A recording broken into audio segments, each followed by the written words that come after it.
The best book to read is the Bible. The best book to read is the Bible. If you read it every day, it will help you all the way. Oh, the best book to read is the Bible.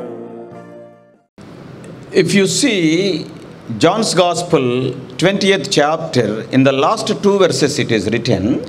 మీరు కానీ యోహాను సువార్త 20వ అధ్యాయము చివరి 2 వచనాలు మీరు చదివితే, Lord Jesus Christ have performed so many signs, but only few are recorded in the Bible, so that we may believe that Jesus is Christ and we may have life eternal. అక్కడ మనం చూస్తాం యేసుక్రీస్తు ప్రభువు అనేక సూచక్రియలు చేశాడు, కానీ ఈ గ్రంథమందు అవి రాయబడలేదు. అయితే రాయబడినవన్నీ కూడా యేసు దేవుని కుమారుడని ఆయన నమ్మి జీవం పొందినట్లు రాయబడ్డాయి. And also the same John is writing in his last chapter and the last words. ఇదే యోహాను తను రాసిన చివరి అధ్యాయం చివరి వచనంలో ఆయన రాస్తా అంటాడు, If we have to record all the miracles, all the signs, what the Lord Jesus Christ has performed, he expresses his own opinion that the books in the world, they are not sufficient. చూడండి, యేసు ప్రభువు చేసిన సూచక్రియలన్నీ కూడా ఒకవేళ రాసినట్లయితే ఆయన తన అభిప్రాయం చెప్తుంటాడు, అట్లు రాయబడిన గ్రంథములకు భూలోకమైనను చాలదని నాకు తోచుచున్నది అంటాడు. So what does it mean? అంటే దాని అర్థం ఏంటి? The Lord has spoken so many things, very, very, very, very few. In a selective way, they are recorded in the Word of God. అంటే యేసు ప్రభువు అనేకమైనటువంటి కార్యాలు చేశాడు, అనేకమైనటువంటి ఆశ్చర్య కార్యాలు చేశాడు, మాటలు పలికాడు. దేవుని వాక్యంలో కేవలం కొన్ని మాత్రమే ఎన్నుకొని రాయబడ్డాయి. Can you imagine the disciple is telling all the books in the world, they cannot contain what the Lord Jesus Christ have done, and the Lord has selected and kept this small book in our hands, means how selective they are. చూడండి, ఇక్కడ శిష్యుడు ఆయన చెప్తా ఉన్నాడు, యేసు ప్రభువు చేసిన కార్యాలు రాయబడితే భూలోకంలో ఉన్న గ్రంథాలైనా సరిపోనప్పుడు ఆయన వాటిలో కొన్ని మాత్రమే ఎన్నుకొని రాశాడు. చిన్న గ్రంథంగా మన చేతిలో ఉంచాడంటే ఎంత జాగ్రత్తతో వాటిని ఎన్నుకొని ఉంటాడు. So if a miracle or if a sign, if it finds place in the Word of God, even for one time, that is a great thing. అంచేత ఏదైనా ఒక అద్భుతం కావచ్చు, సూచక్రియ కావచ్చు, దేవుని వాక్యంలో కనీసం ఒక్కసారన్నా రాయబడిందంటే ఎంతో గొప్ప సంగతి అది. But when we come to the prayer of King Hezekiah, it is recorded in 3 places in the Bible. అయితే హిజ్కియా ప్రార్థన విషయానికి వచ్చినప్పుడు బైబిల్ గ్రంథంలో 3 సార్లు 3 స్థలాల్లో రాయబడింది. Just now we have read in 2 Kings chapter 20. మీద చదువుకున్న భాగం 2 రాజుల గ్రంథం 20వ అధ్యాయంలో, And also it is recorded in 2 Chronicles chapter 32. అదే రీతిగా 2వ దినవృత్తాంతాలు 32వ అధ్యాయంలో రాయబడింది. And also it is written by Isaiah in chapter 38. తర్వాత యెషయా తన గ్రంథములో 38వ అధ్యాయంలో రాస్తాడు. God used 3 different authors to write that small prayer of an ordinary king. కానీ ఒక సామాన్యుడైనటువంటి రాజు చేసినటువంటి చిన్న ప్రార్థన రాయబడడానికి కొరకే దేవుడు 3 రచయితలను వాడుకున్నాడు. We all know the book of Kings is written by Jeremiah. మనందరం ఎరుగుదుము రాజుల గ్రంథం ఇర్మియా రాశాడని. And book of Chronicles is written by Ezra. దినవృత్తాంతాల గ్రంథాలు ఎజ్రా రాశాడు. And the book of Isaiah is by Isaiah. యెషయా గ్రంథాన్ని యెషయా రాశాడు. God has used different authors to write a single prayer 3 times, means that should call our special attention. అంటే దేవుడు 3 గ్రంథకర్తలను ఉపయోగించుకొని 3 స్థలాల్లో అదే ప్రార్థన అదే మాటలు రాశాడంటే అది మనకు దృష్టిని ఆకర్షించాలి, దాంట్లో ఏదైనా ప్రాముఖ్యత ఉందని మనకు తెలియజేయబడుతుంది. Probably some very, very important lessons may be there. That's why the Lord himself has repeated using 3 different people and recorded in the Bible. చూడండి, దీంట్లో చాలా ప్రాముఖ్యమైనటువంటి పాఠాలు నేర్చుకోవాల్సి ఉన్నాయి కావచ్చు. అందుచేతే ప్రభు 3 పర్యాయాలు 3 గ్రంథకర్తల చేత వీటిని రాయించాడు. Since it is a prayer meeting, we cannot say everything. ఇది ప్రార్థన కూడిక గనక అన్నిటిని మనం చూడలేము. So 3 important things we are going to see before we enter into a time of prayer. అంచేత మనం ప్రార్థనా సమయంలో ప్రవేశించడానికి మునుపుగా 3 ప్రాముఖ్యమైన సంగతుల్ని మనం చూసుకుంటాం. Number 1, the మొట్టమొదటిది context of the king's prayer. ఈ రాజు చేసిన ప్రార్థన సందర్భం. And secondly, రెండవది the content of the king's prayer. ఈ రాజు చేసిన ప్రార్థన యొక్క అంశములు. And thirdly, మూడవది the cure through this king's prayer. ఆ రాజు చేసిన ప్రార్థన ద్వారా కలిగిన స్వస్థత. So the context, the content and the cure. కనుక ఆయన ప్రార్థన యొక్క సందర్భం ఏంటి, ప్రార్థనలో అంశం ఏంటి, ప్రార్థనలో కలిగిన స్వస్థత ఏంటి. So King Hezekiah is not new to us. రాజు అయినటువంటి హిజ్కియా ఆయన మనకి తెలియని వాడేం కాదు. He is one of the good and godly kings who ruled the kingdom of Judah. చూడండి, ఆయన యూదా దేశాన్ని ఏలినటువంటి మంచి రాజుల్లో ఆయన ఒకరు. I think he is the 12th or 13th king who ruled the divided kingdom. ఆ విభజించబడినటువంటి ఆ రాజ్యాన్ని పరిపాలించినటువంటి వారిలో 12వ వ్యక్తి 13వ వ్యక్తి అయి ఉంటాడు ఆయన. And he ruled from 715 to 686 BC. ఆయన 715 నుంచి 686 క్రీస్తు పూర్వం ఆ సంవత్సరాల్లో పరిపాలించాడు. He is a very good king. He is a very godly king because even in VBS we are having lessons on King Hezekiah. ఆయన ఎంతో మంచి రాజు, ఎంతో దైవభక్తి గల రాజు. ఎంచేతంటే VBSలో కూడా విరామ బైబిల్ పాఠశాలలో ఆయన కూర్చున్నటువంటి పాఠాలు ఉన్నాయి. So when we come to the first verse, we are going to see the context of the prayer. గనక మొదటి వచనంలో మనం చూస్తాము ఆ ప్రార్థనలో ఉన్నటువంటి సందర్భం ఏంటి. And he is very sick and he is sick unto death in first verse. మొదటి వచనంలో మనం చూసినప్పుడు ఆ హిజ్కియా మరణకరమైనటువంటి రోగమైన కలిగింది. We do not know what was the disease. It may be a boil or it may be a cancer. We do not know. మనకి అక్కడ ఆయనకు వచ్చినటువంటి రోగం ఏంటో తెలియదు. అదొకవేళ ఆయనకు వచ్చినటువంటి పుండు కావచ్చు, కొరుకుడు పుండు కావచ్చు.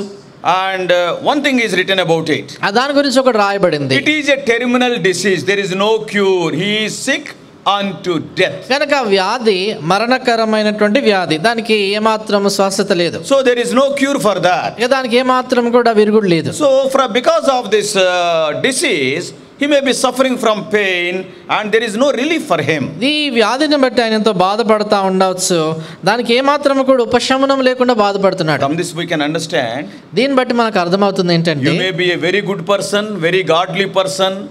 Troubles will be there for you also. నువ్వు ఎంతో మంచి వ్యక్తి కావచ్చు, ఎంతో భక్తి కలిగినటువంటి వాడు కావచ్చు, అయినా నీకు శ్రమలు కలుగుతాయి. Many times you will be thinking, I am so godly, I have not committed any mistake. What mistake Hezekiah committed? Yet he was suffering from a deadly disease, a terminal disease. చాలాసార్లు మనం అనుకుంటాం, నేను చాలా మంచిగానే బ్రతున్నాను కదా, ఏ తప్పిదం చేయలేదు, ఎందుకు ఈ శ్రమ అనుకుంటాం. ఇక్కడ చూడండి, హిజ్కియా రాజు ఆయన ఏం తప్పిదం చేశాడని మరణకరమైనటువంటి వ్యాధి పొందాడు. If you see the 7 churches in Revelation, మీరు కానీ ప్రకటన గ్రంథంలో ఉన్నటువంటి 7 సంఘాలని చూస్తే, the highly persecuted church is the church at Smyrna. ఆ 7 సంఘాల్లో ఎక్కువగా శ్రమ పొందినటువంటి సంఘం ఏంటంటే స్మరణలో ఉన్న సంఘం. And it was persecuted a lot. అది ఎంతగానో హింసించబడింది. God condemned almost every church except 2 churches, that is Philadelphia and Smyrna. అక్కడ దేవుడు మరి అన్ని సంఘాలపైన నేరం మోపుతాడు, కానీ కేవలం 2 సంఘాలపై నేరం మోపాడు. ఒకటి ఫిలడెల్ఫియా, ఒకటి స్మరణ.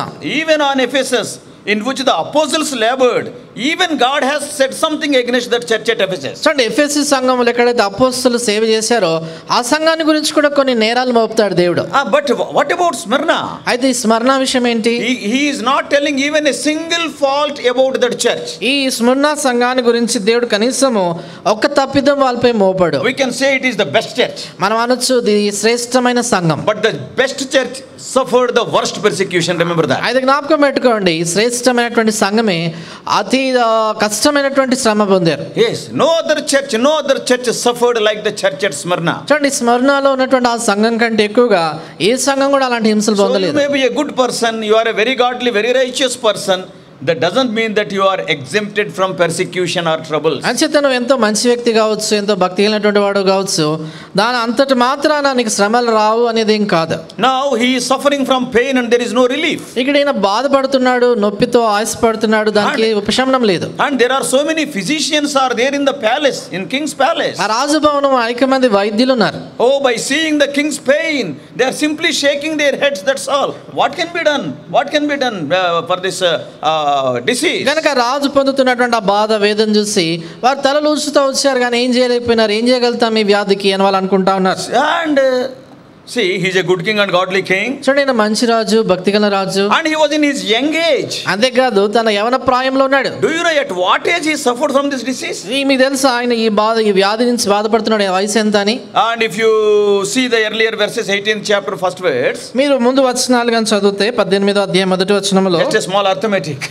చిన్న లెక్క మీకు At చెప్తున్నా. the age of 25 he became a king and he ruled for 29 years. 25 సంవత్సరాల ప్రాయములో ఆయన రాజు అయ్యాడు, 29 సంవత్సరాలు ఏలాడు. So what does it mean? దాని అర్థం ఏంటి? At the age of 54 he died. 25 plus 29. 25, 29 కలిపితే 54 సంవత్సరాల వయసులో చనిపోయాడు. But the last 15 years is an extended period. అయితే చివరి 15 సంవత్సరాలు ఆయన జీవితంలో దేవుడు పొడిగించాడు. So he was attacked by the disease 54 minus 15 at the age of 39. కనుక ఆయన ఈ వ్యాధికి ఎప్పుడు గురయ్యాడంటే 54లో నుంచి 15 తీసేస్తే 39. Yes, almost it is the middle of his reign. 14 years he reigned thus far, and another 15 years he reigned after the disease. అంటే ఆయన పరిపాలనలో దాదాపుగా మధ్య కాలంలో ఆయన ఇక వ్యాధి చేత బాధపడ్డాడు.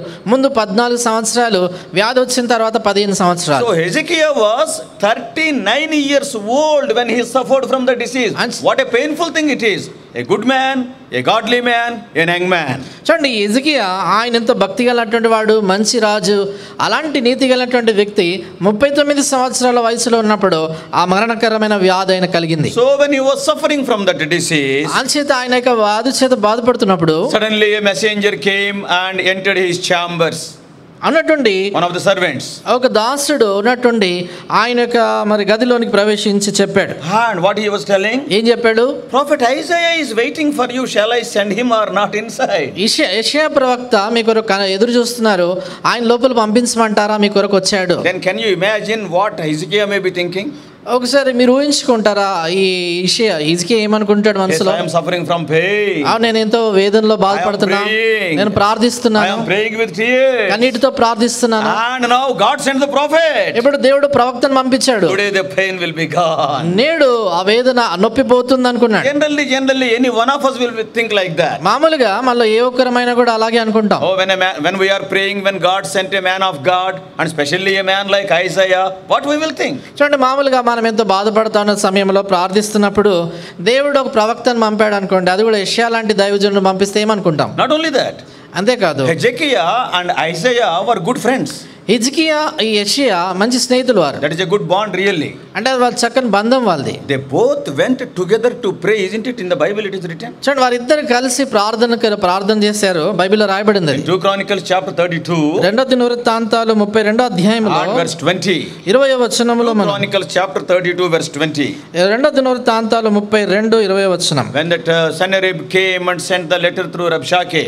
ఎప్పుడైతే ఆ యొక్క సెన్హెరీబు ఆ రబ్షాకే ద్వారా ఇక లేఖ పంపిస్తాడో, 20వ వచనం అండి. రాజైన హిజ్కియాయును ఆమోజు కుమారుడైన యెషయా అను ప్రవక్తయును ఇందును గురించి ప్రార్థించి, see, they both prayed. చూడండి, వీరిద్దరు కలిసి ప్రార్థించారు. A king and the prophet together praying means what a beautiful scenario it is. చూడండి, ప్రవక్త రాజు కలిసి ప్రార్థించారంటే ఎంత చక్కని దృశ్యం అది. Yes, Hezekiah is a prayerful man.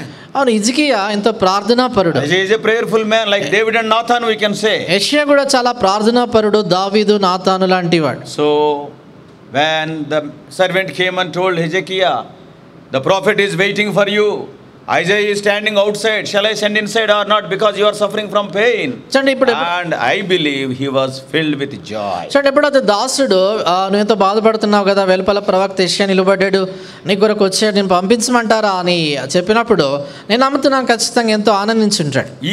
Even Isaiah may be feeling so much displeasure to convey that message. చూడండి, యెషయా కూడా ఆయనకు ఆ సందేశం అందించే దాని కొరకై ఆయనకి ఎంతో దుఃఖం కలిగి ఉంటుంది. Because see what the Lord said. ఎంచేతంటే ప్రభు ఏం చెప్పాడంటే, You are going to die.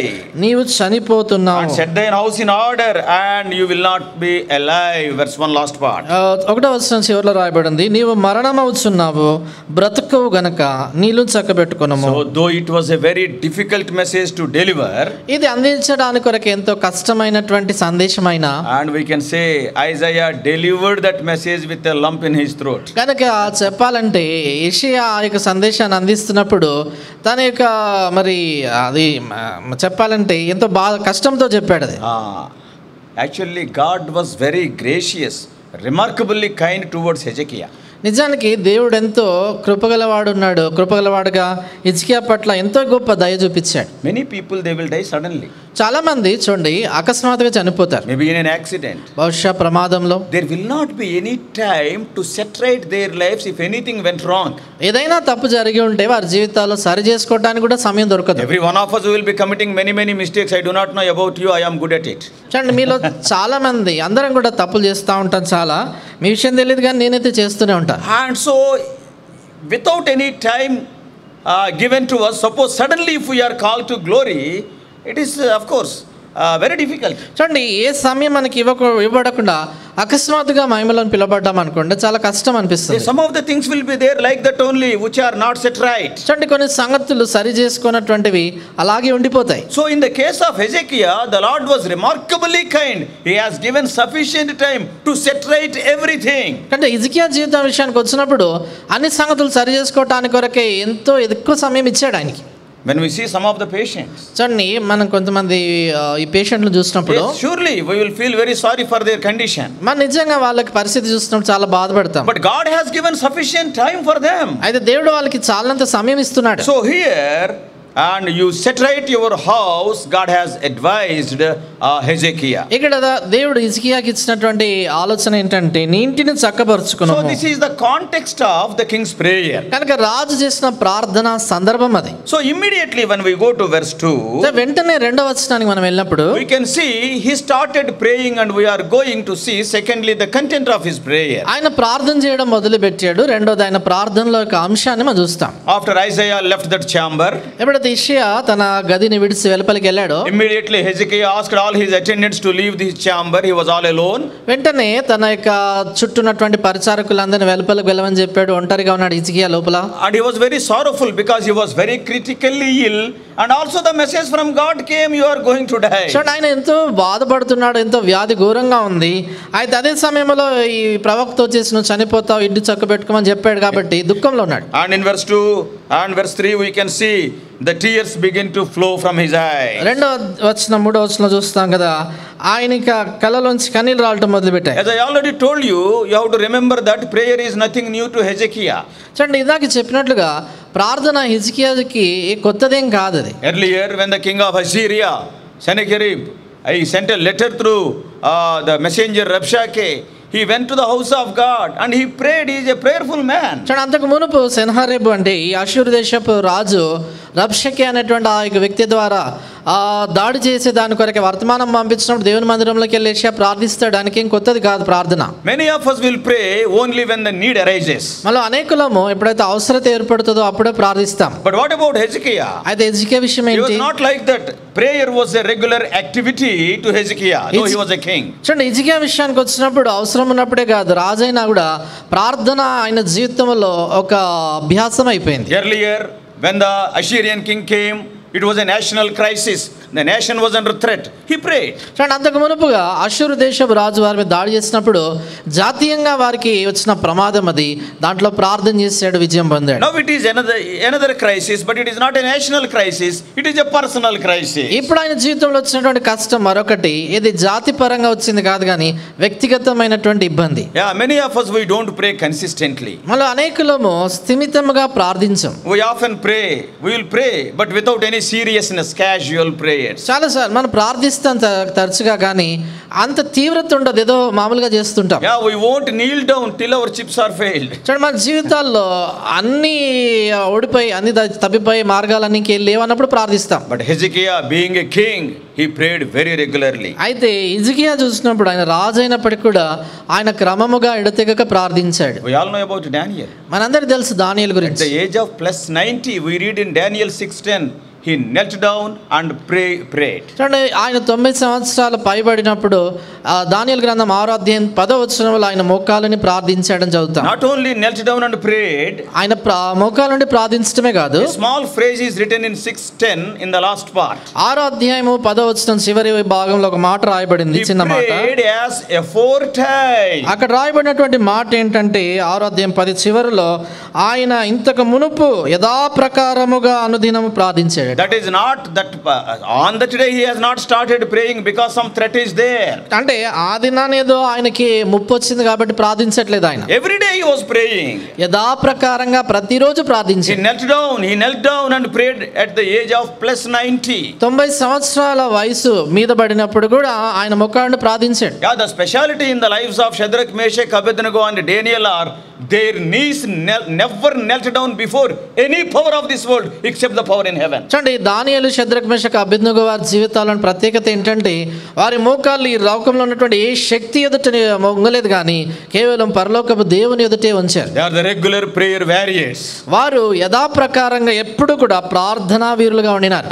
And even Lord Jesus Christ, as we all know, Mark's Gospel 135, early in the morning he went to pray. చూడండి యేసు ప్రభువారి గురించి కూడా మనందరికీ తెలుసు. మార్కు సువార్త 1:35లో ఆయన పెందలకడనే లేచి వెళ్ళి ఏకాంతంలో ప్రార్థించాడు. So Hezekiah's prayer we can see in verse 3. కనుక హిజ్కియా ప్రార్థన 2 రాజులు 23లో మనం చూస్తున్నాం. And the king was weeping, it is written, he wept sore. అక్కడ రాయబడింది ఏంటంటే హిజ్కియా కన్నీళ్లు విడుచుచు యెహోవాను ప్రార్థించెను. David also wept, you know. చూడండి దావీదు కూడా కన్నీళ్లు విడిచాడు తెలుసా. Lord Jesus Christ also wept.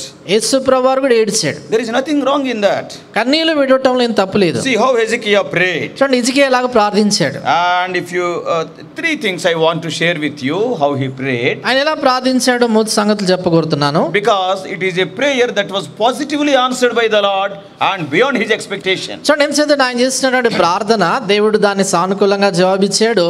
ఆయన ఊహకు మించి జవాబిచ్చాడు. Generally when we come to prayer meeting, always we come to the prayer meeting with a hope, with a desire that the Lord may answer me very positively. చూడండి ప్రార్థన కోడికలకు వచ్చినప్పుడల్లా కూడా ఎలాంటి ఆశతో వస్తాం, నిరీక్షణతో వస్తామంటే దేవుడు నా ప్రార్థన ఖచ్చితంగా అనుకూలంగా జవాబిస్తాడని. At least 3 important things we can see from his prayer. ఈయన చేసిన ప్రార్థనలో కనీసం 3 ప్రాముఖ్యమైన సంగతులు చూడగలుగుతాం. Number 1. మొదటిది And in verse 3, 3వ వచనంలో Lord, remember now how I have walked before thee in truth.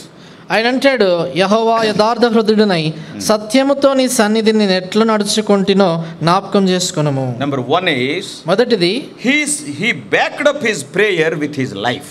ఆయన ప్రార్థనని ఆయన జీవితాన్ని వెనకగా దాన్ని జీవితాన్ని ఆధారం చేసుకొని ప్రార్థించాడు. Yes.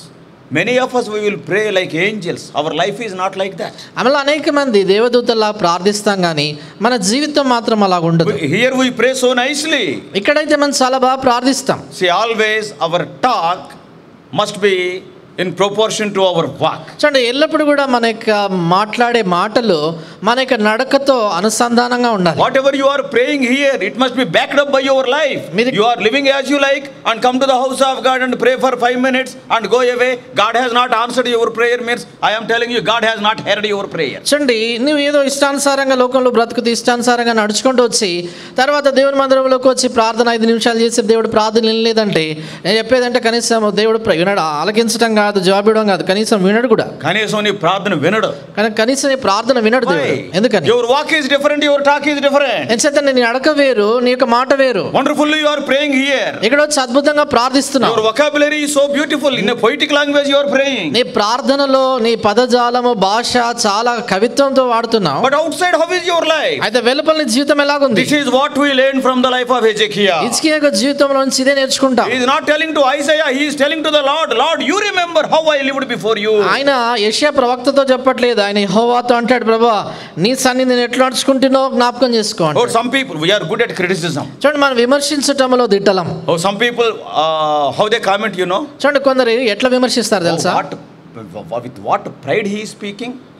See, I am such a great man, he is telling. చూడండి ఆయన ఎంత గర్వంతో మాట్లాడుతా ఉన్నాడు, ఎంత గొప్పవాడని అంటున్నాడు ఆయన. Hezekiah is not talking with pride, with humility, because he is weeping as a king. చూడండి హిజ్కియా ఇక్కడ గర్వంతో కాదు, ఆయన దీనత్వంతో ఆయన మొరపెడుతున్నాడు. ఎందుకంటే అక్కడ రాజుగా ఉండి కన్నీళ్లు గారుస్తున్నాడు. Wonderful reformation he brought in the land of Judah. ఆయన యూదా దేశంలో అద్భుతమైనటువంటి సంస్కరణ తీసుకొచ్చాడు. Many kings came, kings like David came, but they could not remove that brazen serpent among the Israelites. చూడండి అనేక మంది రాజులు వచ్చారు, దావీదు లాంటి రాజులు వచ్చినా కూడా ఇశ్రాయేలు మధ్యలో ఇత్తడి సర్పం మోషే నిలబెట్టిన దాన్ని ఆ విగ్రహారాధన వాళ్ళు తీసేయలేదు. We all know in the wilderness around 1450 like that BC, Moses he put that brazen serpent in the wilderness, Numbers 21st chapter. మనమందరం ఎరుగుదుము మోషే క్రీస్తు పూర్వం 1450 సంవత్సరాల ప్రాంతంలో ఆ యొక్క సంఖ్యాకాండం 21వ అధ్యాయంలో అరణ్యములో ఇత్తడి స్తంభాన్ని నిలబెడతాడు. And after that so many kings came, judges came, kings came, Joshua was there. nobody could remove that Nehushtan from among the people of Israel. కనుక ఇత్తడి స్తంభంపై ఉన్నటువంటి ఆ సర్పాన్ని నెహుష్తాన్ అని పేరు పెడతారు. అనేక మంది న్యాయాధిపతులు వచ్చారు, రాజులు వచ్చారు, ఎవరు వచ్చినా కూడా దాన్ని తీసేయలేదు. Even people like Saul, David, and even Solomon. చూడండి, సౌలు, దావీదు, సొలొమోన్ లాంటి వాళ్ళు People వచ్చారు. like Asa and Jehoshaphat. ఆసా, యెహోషాపాతు వచ్చారు. Nobody could take away that. ఏ ఒక్కరు దాన్ని తొలగించలేదు. But what about Hezekiah? అయితే ఇష్క విషయం ఏంటి? Almost more than 700 years, like a small god, people were worshipping that Nehushtan. దాదాపుగా 700 సంవత్సరాల కాలం పాటు ఈ నెహుష్తాన్ అనేటువంటి ఇత్తడి సర్పాన్ని దేవతగా, వచ్చిన దేవతగా ప్రజలు ఆరాధించారు. Because it was erected there almost 1450 BC, and Hezekiah was around 700 BC. He was the king. Almost 700 years time. ఎంచేతంటే ఆ ఇత్తడి స్తంభం, ఆ సర్పం నిలబెట్టబడినప్పుడు క్రీస్తు పూర్వం 1450 సంవత్సరము, హిజ్కియా జీవించిందేమో క్రీస్తు పూర్వం 700 సంవత్సరం కనుక 750 సంవత్సరాలు దాదాపు గడిచిపోయాయి. So from what he has said, what he did in 18th chapter 3 to 6, they are written. చూడండి, 18వ అధ్యాయం 3 నుంచి 6 వచనాల్లో ఆయన చేసినటువంటి ఆ కార్యం ఏంటో అక్కడ రాయబడింది. And about the Nehushtan also it is written. అక్కడ ఆ నెహుష్తాన్ గురించి కూడా In రాయబడింది. one word, in verse 5 we can say, there is no king like him among all the kings of Judah, nor any that were before him or after. 5వ వచనంలో ఆయన గురించి ఒక మాట రాయబడింది ఏంటంటే, అతని తర్వాత వచ్చిన యూదా రాజుల్లోనూ అతని పూర్వీకులైన రాజుల్లోనూ అతనితో సమానమైన వాడు ఒక్కడునూ లేడు. He was remarkably faithful to God. ఆయన దేవునికి అద్భుతమైన విధానములో నమ్మకంగా ఉన్నాడు. So when we come to a prayer meeting, you or me, anybody, our talk here, our prayer here must be backed up by our life outside. అంచేత మనం ఎవరమైనా కూడా ఇక్కడ ప్రార్థన చేసే దానికి వచ్చినప్పుడు మనం ఇక్కడ పలికేటువంటి మాటలు, మన ప్రార్థన మనం వెలుపల జీవించినటువంటి ఆ యొక్క జీవితంతో అనుసంధానంగా ఉండాలి, అది ఆధారంగా ఉండాలి. There must be synchronization or oneness between your talk and your walk. కనుక నీ మాటకి, నీ యొక్క మాటలకి, తర్వాత ప్రవర్తనకి పొంతన ఉండాలి. That's what we learned from the life of Hezekiah. హిజ్కియా జీవితం నుంచి ఇదే నేర్చుకుంటాం. And the second thing from his prayer, ఈయన ప్రార్థనలో మనం చూసే రెండవ సంగతి ఏంటంటే, he wept sore. That is in verse 3. That is, his prayer was so earnest. చూడండి, ఆయన కన్నీళ్లు విడుచుచు ఎంతో దుఃఖంతో ప్రార్థించాడంటే, ఏదో ఆసక్తితో ప్రార్థించాడు. God honors the tears of right sort. చూడండి, దేవుడు సరైనటువంటి హృదయము, వారు కన్నీళ్లు గార్చినప్పుడు దేవుడు ఆ ప్రార్థన వింటాడు. Not crocodile tears. ఈ ముసలి కన్నీళ్లు కాదు. So the right kind of tears God will honor. సరైనటువంటి కన్నీళ్లు ఎప్పుడైతే కారుస్తారో దేవుడు వాటిని గణపరుస్తాడు. Because tears are the product of a broken heart. ఎంచేతంటే కన్నీళ్లు విరిగి నలిగిన హృదయంలో నుంచి వచ్చేవి. Tears are the language God can understand. చూడండి, కన్నీళ్లు దేవుడు అర్థం చేసుకోగలిగేటువంటి భాష అది. Due to the lack of time, I am not reading. You can read Psalm 6 to 9 later.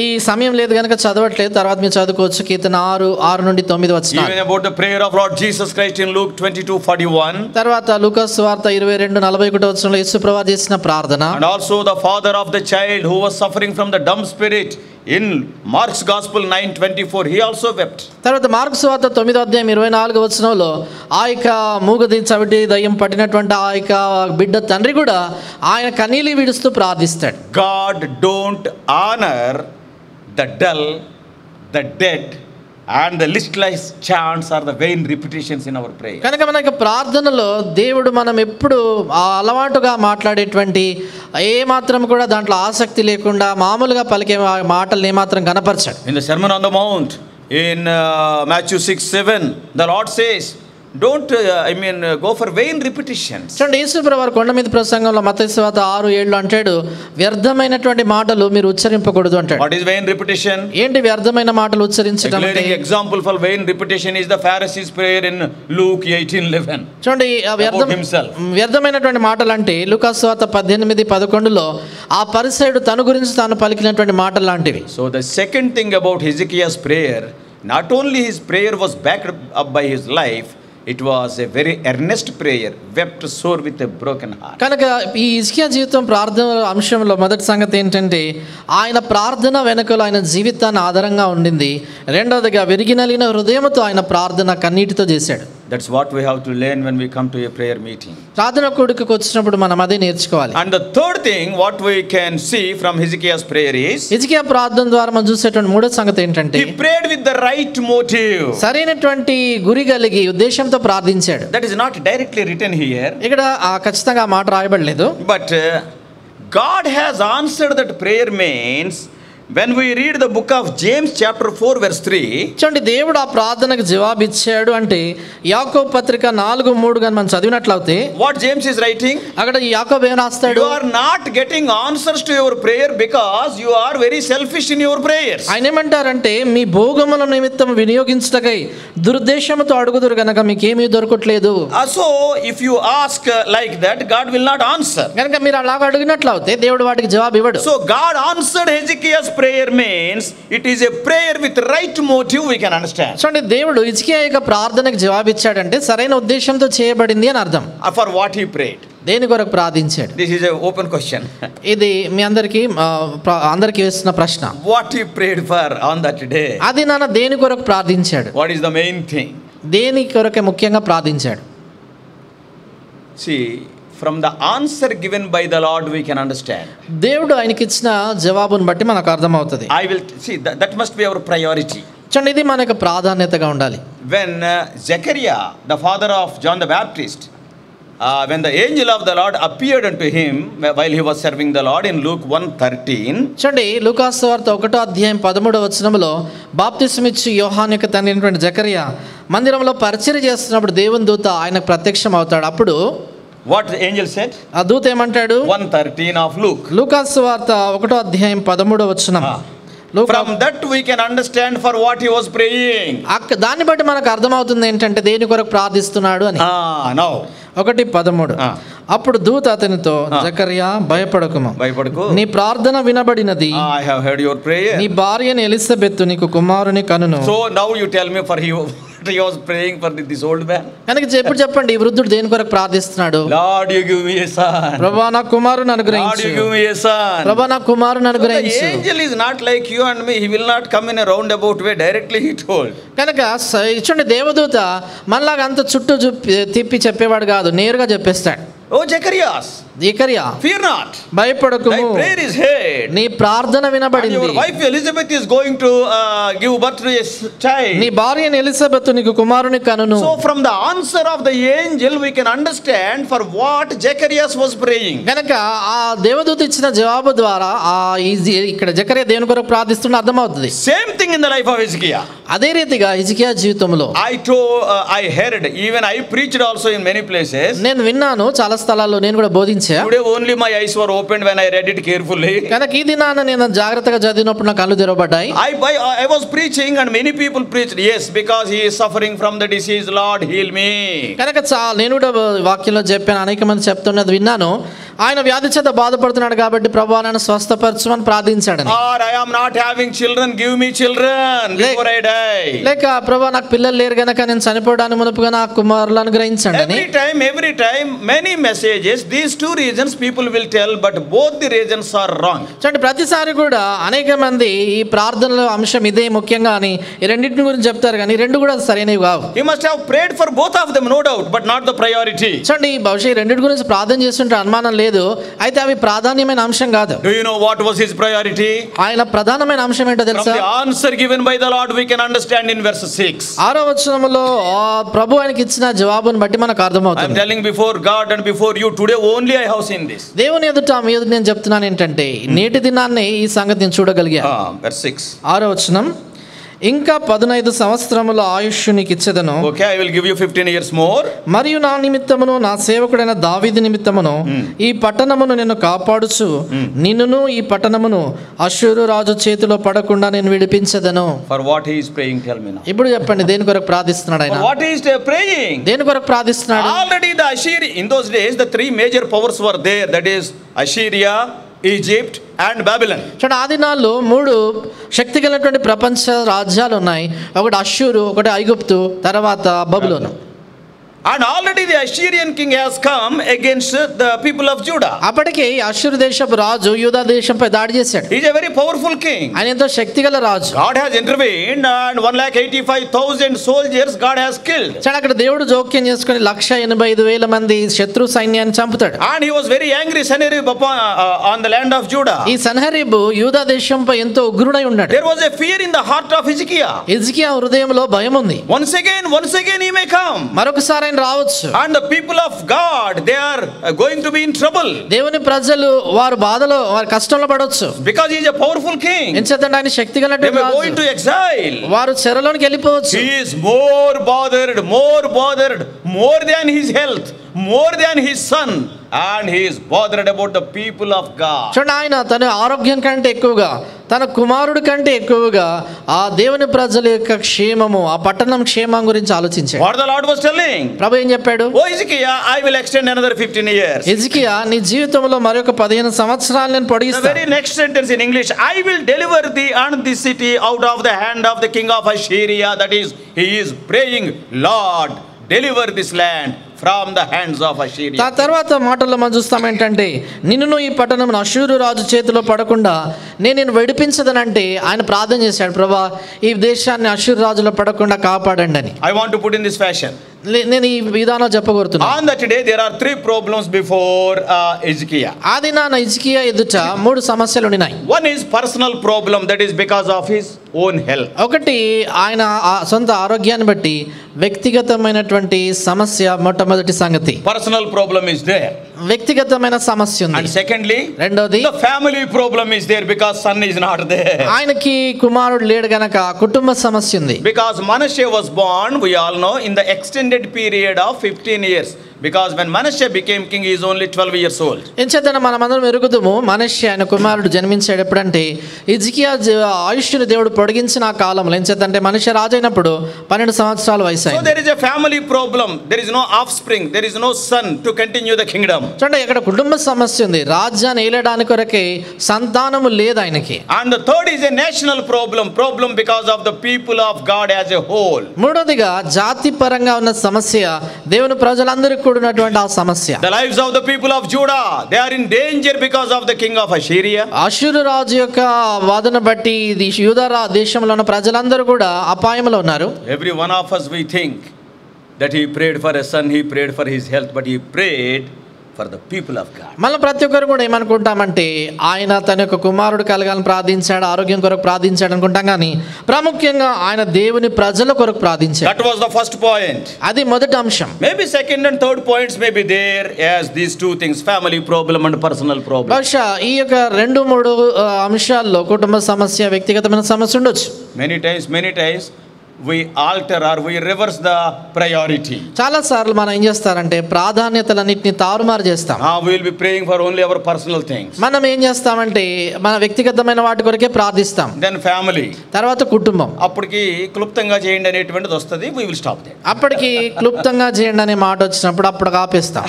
And we will not bother about the house of God. ఇంకా దేవుని ఇంటిని గురించి ఏం పట్టించుకోం. People of God, దేవుని ప్రజల గురించి. seek ye the kingdom of God and his righteousness first. All these things will be added unto you. చూడండి, మొదట దేవునిని ఆయన రాజ్యాన్ని మొదట వెతుకుడి, అప్పుడు ఇవన్నీ మీకు అనుగ్రహించబడిన అన్నాడు దేవుడు. So he prayed for the safety of the people of God. సంచేత ఈయన ప్రార్థన చేశాడంటే దేవుని ప్రజల యొక్క క్షేమం కొరకు ప్రార్థించాడు. Probably he must have prayed for the unfinished products also, because he has that cistern and water supply to Jerusalem and all these things he initiated.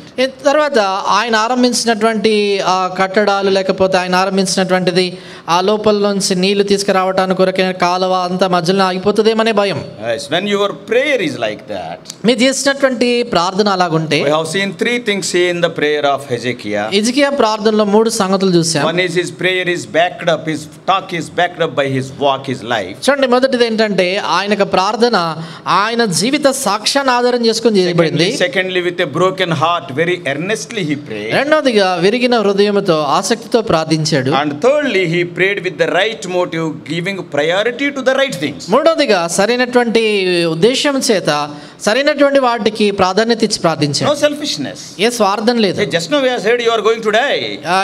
అప్పుడే అప్పుడు విన్నాడు ఏంటంటే నువ్వు చనిపోబోతున్నావు. And a person not less than Isaiah told. చూడండి, యెషయా అంత గొప్పవాడు చెప్పాడు. And surely he is going to die. die. ఖచ్చితంగా ఆయన చనిపోతాడు. But he ఇంకా is not bothered. Lord, what about your people? The Assyrian king is coming. Please protect them. అయితే ఆయన వాటి గురించి ఏం పట్టించుకోలేదు. ప్రభా, నీ ప్రజల విషయం ఏంటి?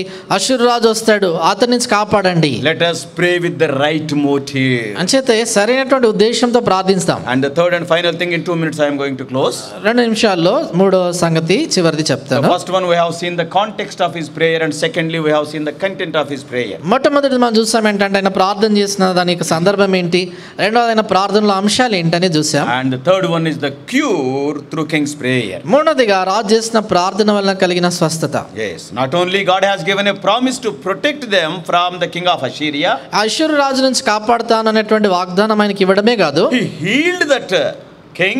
ఆ రాజును స్వస్థపరిచాడు. 15 years are given, 15 సంవత్సరాలు ఎక్కువ and he has ఇవ్వబడ్డాయి. given a son also. తర్వాత కుమారుని కూడా ఇచ్చాడు. Yes, when we pray for with a right motive, all our needs also will be met with. చూడండి, ఎప్పుడైతే సరైన ఉద్దేశంతో మనం ప్రార్థిస్తామో మనకున్న అవసరతలన్నీ తీర్చబడతాయి. Not only that, the అంతేకాదు, answer was so immediate. చూడండి, జవాబు ఎంతో వెంటనే ఇవ్వబడింది. The prophet has not even crossed the outer court. That means he must have prayed only for 2 to 3 minutes. That's all. అంటే Or let us say 5 minutes. చూడండి, అక్కడ ప్రవక్త నడిమిషాల్లో నుండి అవతలకు వెళ్ళక మునుపే అంటే 3-4 నిమిషాలు 5 నిమిషాల్లో ప్రార్థన చేసి ఉంటాడు అంతే. Because after sharing such a message, probably Isaiah may be going away very quickly. ఎంచేతంటే అట్లాంటి సందేశం చెప్పిన తర్వాత యెషయా త్వరగా వెళ్ళిపోయి ఉంటాడు. Yes, maybe he also may be wanting to pray.